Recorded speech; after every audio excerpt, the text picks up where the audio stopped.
கஷ்ட நஷ்டம் எல்லாம் புருஷன் காதுல மட்டும் போட்டுக்கிட்டு சந்தோஷத்துக்கு சாட்சிய புள்ளைய பெத்துக்கிறவதா என் பொஞ்சாதி.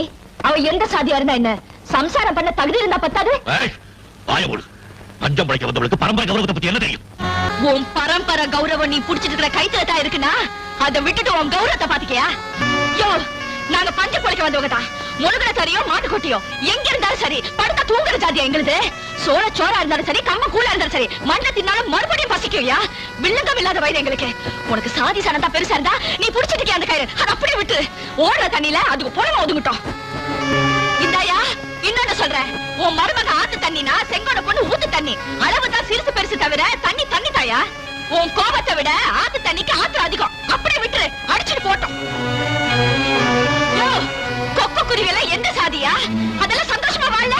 ஏன் நீ ஸ்நேகம் வச்சிருக்கே சிட்டுக்குருவி, அது எந்த சாதியா? நல்ல வேலை நாடா குருவி